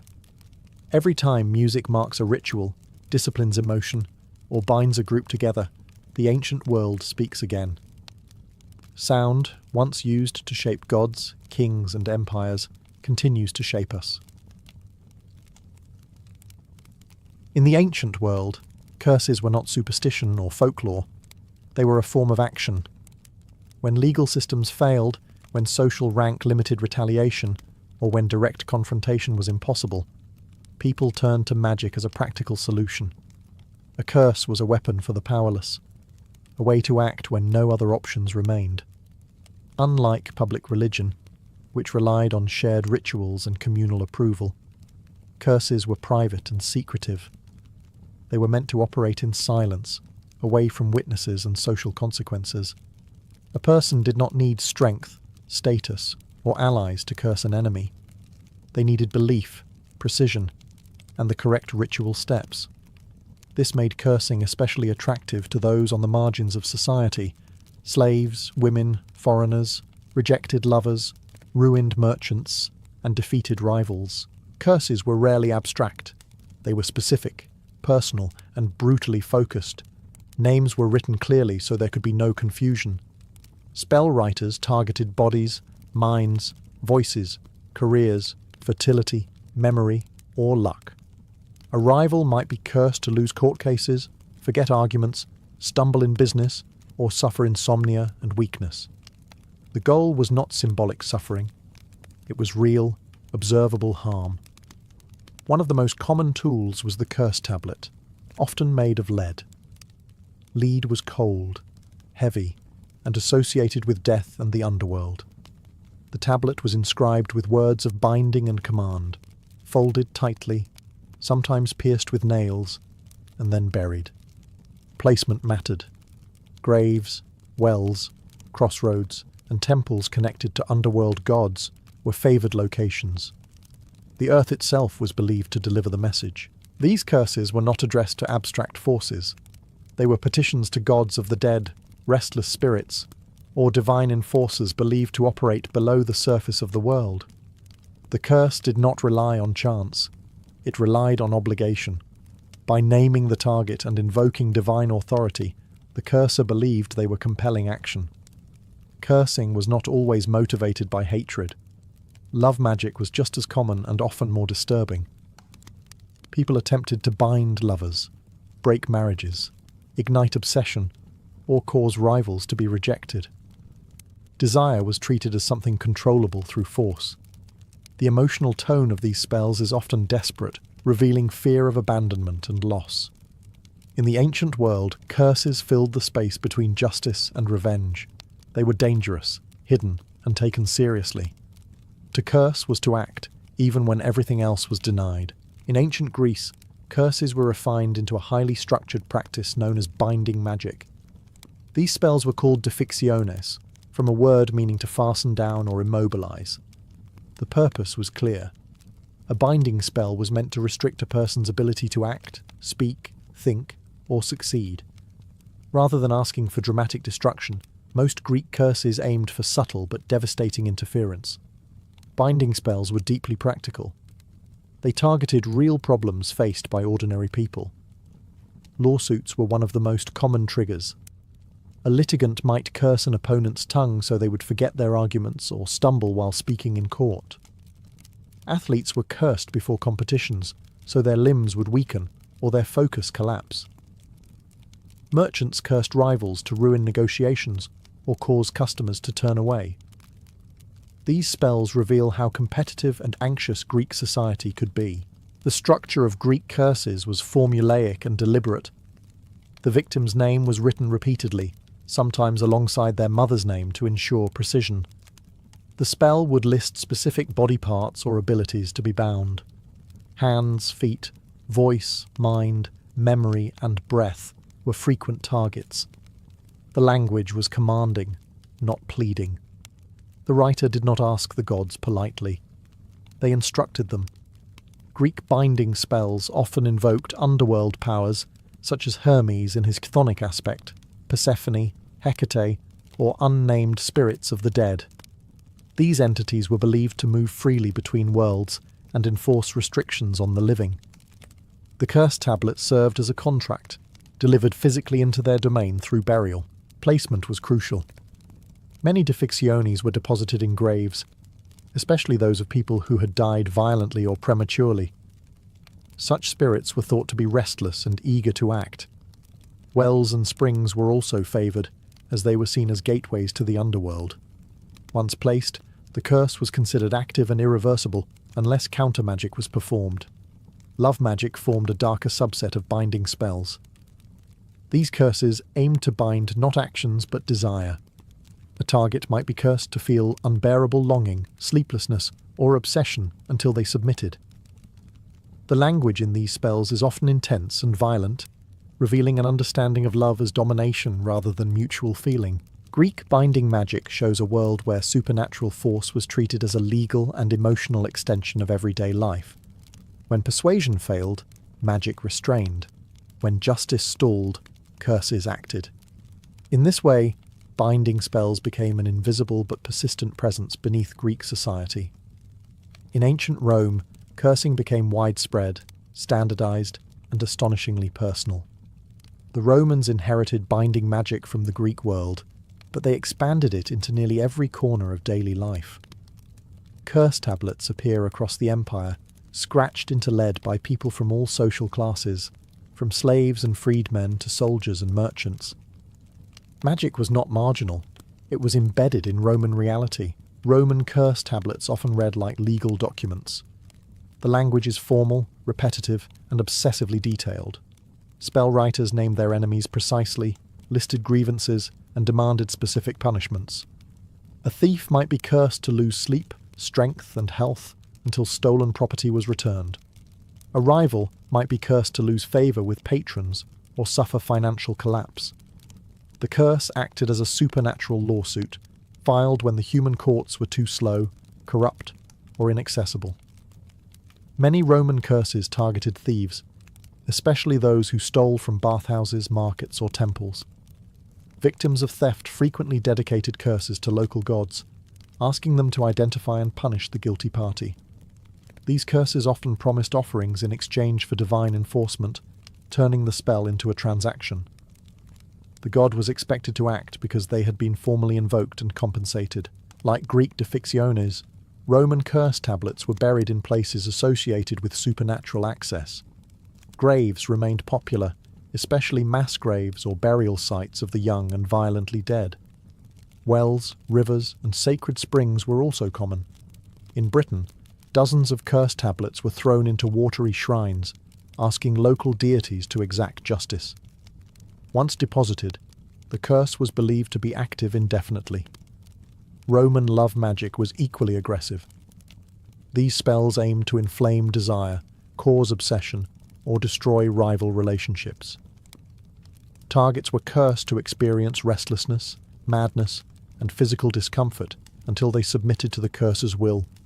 Many of these tablets use violent imagery, comparing desire to burning, binding, or choking. Love was treated as something to be forced through suffering. What makes Roman curse tablets especially revealing is their emotional rawness. Unlike official inscriptions or literature, these spells were private.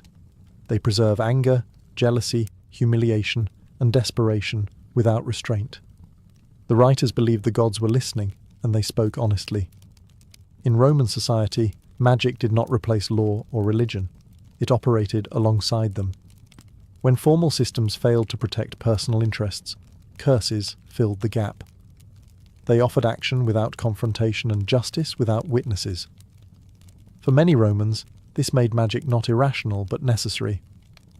In ancient Egypt, curses were inseparable from death, the afterlife, and cosmic balance. Egyptian magic was not primarily about sudden revenge or emotional release. It was about permanence. A curse in Egypt was meant to endure beyond a single lifetime, following its victim into eternity. Egyptians believed that words, when spoken or written correctly, possessed creative force. Just as sacred texts sustained the gods and the cosmos, hostile words could dismantle a person's spiritual integrity. This made cursing an act of profound seriousness. A curse did not merely cause misfortune, it threatened the soul itself. One of the most feared forms of Egyptian curse magic involved the dead. Tombs were sacred spaces, but they were also dangerous. Spells were written to protect graves from intruders, warning of blindness, illness, or divine punishment for those who disturbed the dead. These were not symbolic warnings. They were believed to activate automatically, enforced by gods, demons, or the restless spirits of the deceased. Curses could also be woven into funerary rituals. Figurines known as execration figures were inscribed with the names of enemies, then smashed, buried, or burned. The destruction of the object symbolized the destruction of the person. By breaking the name, the cursor believed they were breaking the individual's power and future. Since identity was bound to name in Egyptian belief, this was a direct spiritual attack. Another method involved ritual texts designed to erase someone from the afterlife. To be denied remembrance was the ultimate punishment. A person who could not be named, spoken of, or recognized by the gods risked annihilation. Some curses asked not for pain, but for forgetting. Eternal silence was worse than death. Blood, hair, and personal items were sometimes used to strengthen these spells. Physical connection anchored the curse to its target. The closer the link, the more inescapable the magic. These practices reveal how deeply Egyptians believed the material and spiritual worlds overlapped. Unlike Greek and Roman curses, Egyptian magic was tightly controlled by religious authority. Priests acted as ritual specialists, and magical knowledge was guarded. This did not make it gentler. It made it more absolute. When curses were sanctioned, they carried divine legitimacy. In Egypt, to curse was to rewrite destiny. Harm did not end at death. It continued forever, echoing through the judgment of the soul and the silence of the tomb.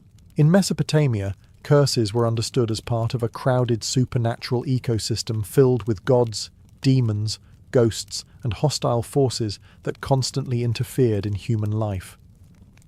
Unlike Greek or Roman curse magic, which focused on binding rivals, Mesopotamian magic was often defensive. The world itself was dangerous, and misfortune was assumed to have a supernatural cause. Illness, madness, infertility, nightmares, and sudden death were frequently blamed on curses sent by enemies or inflicted by malevolent beings. These curses might be intentional, cast by a jealous rival, or accidental, triggered by offending a god or disturbing a restless spirit. The result was the same. Harm had entered the body or household and had to be removed. Mesopotamian texts describe a wide range of curse-bearing entities. Demons such as Lamashtu and Pazuzu were blamed for attacking mothers and children. Ghosts of the improperly buried dead were believed to linger, spreading sickness and fear. Even gods could curse humans who failed in ritual duty. Life was lived under constant supernatural pressure. Because of this, counter-magic was just as important as harmful magic. Exorcists and ritual specialists performed elaborate ceremonies to identify, neutralize, and reverse curses. These rituals involved spoken incantations, symbolic actions, and physical objects meant to trap or expel the curse. Clay figurines representing demons or enemies were bound, burned, or buried to contain the threat. Language was central. Incantations followed strict formulas passed down for centuries. The words themselves were believed to force supernatural compliance. A curse could be undone only by stronger words, spoken correctly and with authority. Mistakes were dangerous. Incorrect ritual could worsen the affliction. Unlike later curse traditions, Mesopotamian magic rarely focused on personal revenge alone. The concern was survival. A cursed person might not know who targeted them, only that something was wrong. Magic was diagnostic as much as aggressive. It sought to identify which god, ghost or enemy was responsible and restore balance. Objects were heavily used. Amulets, seals, and inscribed tablets were worn or placed in homes to block curses. Some contained threats against demons, warning them of divine punishment if they approached. Others invoked protective gods to stand guard day and night. In Mesopotamia, curses revealed a worldview shaped by fear and uncertainty. Harm did not require intent. The universe itself was unstable. Magic was not fringe belief. It was emergency maintenance. To curse, counter-curse, and protect was simply part of staying alive in a world where unseen forces were always watching. Among the most disturbing and revealing forms of ancient magic were erotic curses. Across the ancient world, love was rarely treated as mutual affection. It was seen as a force that could be ignited, redirected, or violently imposed through supernatural means. When desire failed, magic intervened. These spells were not gentle charms meant to inspire romance. They were acts of domination. The goal was not love, but control. Targets were cursed to feel overwhelming longing, sleeplessness, anxiety, and physical discomfort until they submitted to the curser's will. Many spells explicitly asked that the victim be unable to eat, drink, rest, or think clearly unless united with the spell's author. Erotic curses appear frequently in the Greek and Roman worlds, especially on lead tablets buried in graves or wells. The underworld was considered the ideal enforcer of passion, as desire was linked to loss of control and suffering. Gods and spirits associated with death were invoked to twist the mind and body of the target. Love, in this context, was treated as a kind of illness to be inflicted. The language of these spells is often violent and unsettling. Targets are described as burning, choking, or being torn apart internally by desire. Some spells demand that the victim abandon family, reputation, or existing relationships. Rivals were cursed simultaneously, ensuring rejection, impotence, or separation. Love magic was competitive and ruthless. Women were frequent targets, but also frequent users. Erotic curses offered agency in societies where women had limited control over marriage and desire. Through magic, a woman could bypass social barriers, force attraction, or punish rejection. Men, especially those of lower status, also turned to these spells when wealth or rank failed to secure affection. Physical materials intensified these curses. Hair, nail clippings, clothing threads, and bodily fluids were used to anchor the spell to the victim. Figurines representing the target were sometimes bound, pierced, or melted, symbolizing enforced submission. The closer the physical connection, the stronger the spell was believed to be. Erotic curses reveal a darker truth about ancient emotional life. Desire was feared because it destabilized reason and order. Rather than surrendering to uncertainty, people tried to command it. Magic offered certainty through suffering. In these spells, love was not sacred or romantic. It was coercive. The ancient world understood passion as something dangerous, powerful, and exploitable.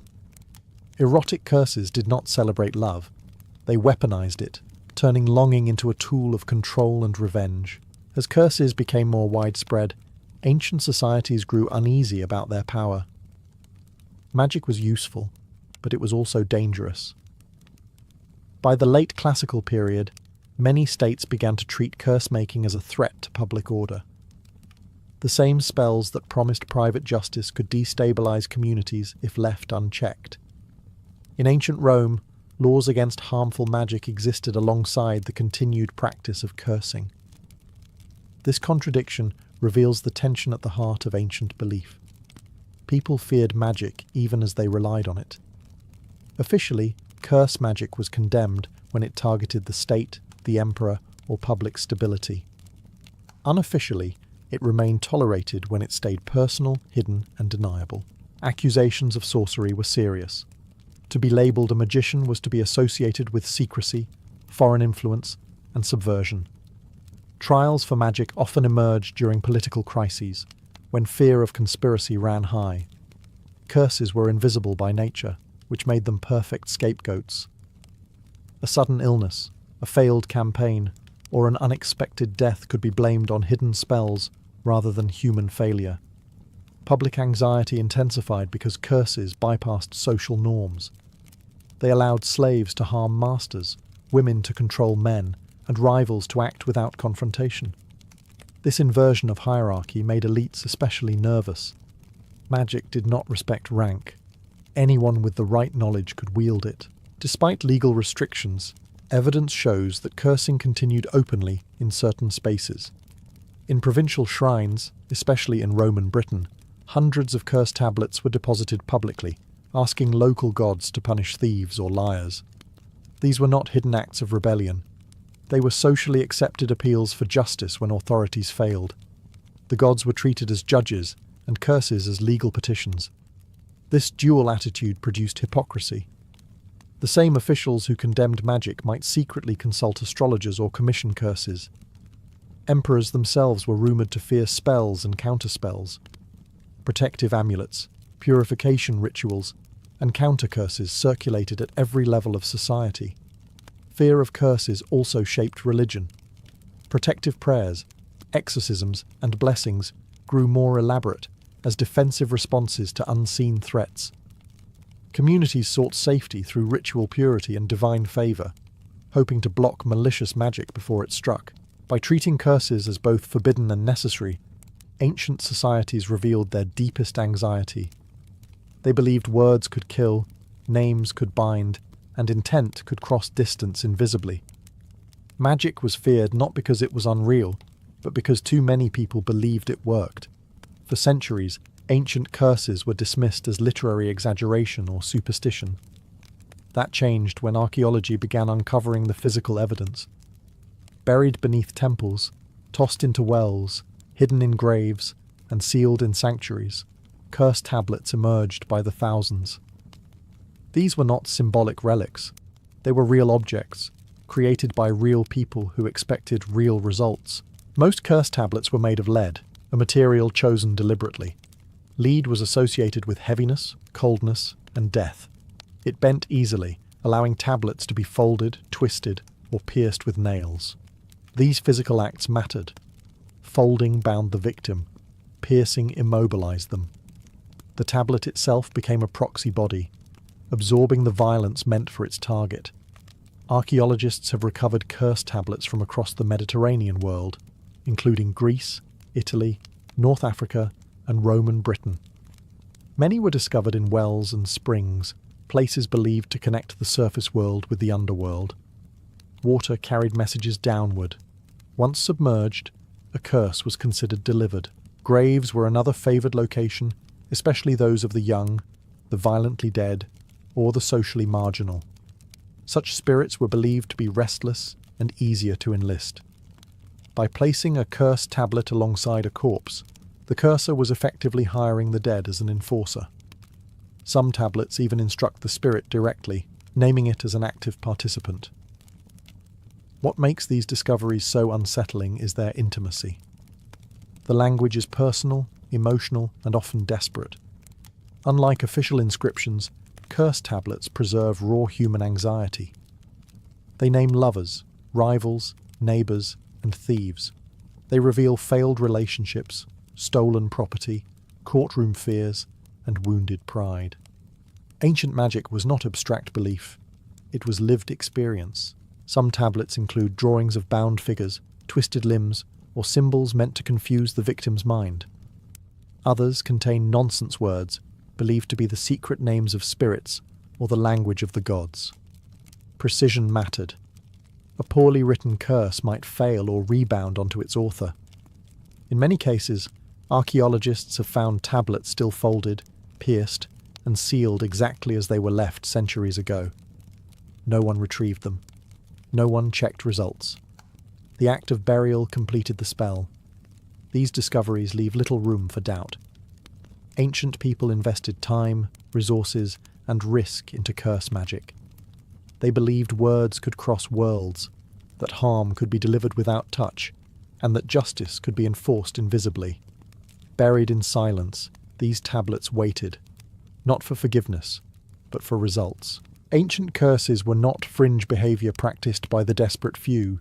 They mattered because people believed the world listened. Words, names, and intentions were thought to move through unseen channels, carried by gods, spirits, and the dead.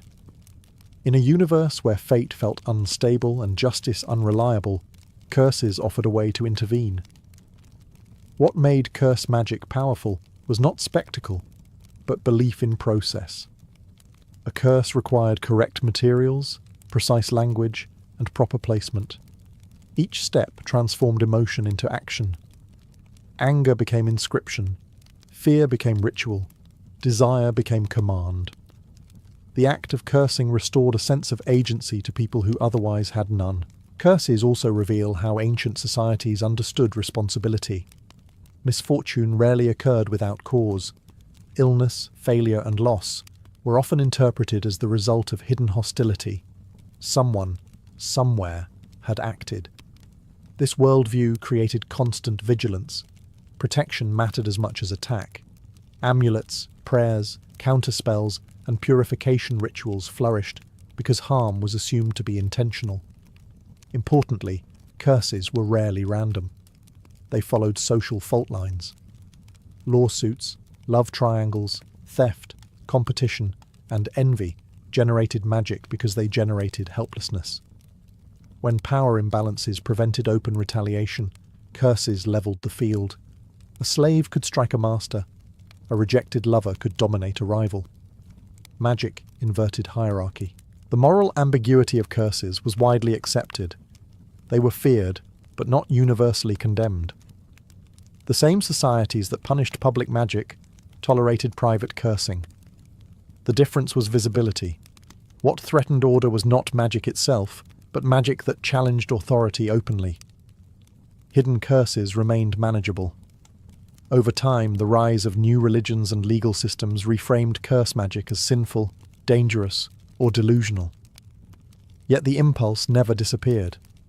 The belief that words can wound, that intent can harm, and that unseen forces can be persuaded persists across cultures and centuries.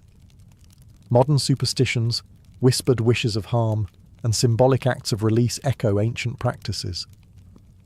Ancient curses endure not because they worked in a literal sense, but because they answered real psychological needs. They transformed fear into action and helplessness into purpose. They allowed people to feel heard by a universe that otherwise felt indifferent. Buried in lead and silence, ancient curses tell a simple truth. When justice feels distant and power feels unreachable, humans will always search for ways to make the world listen.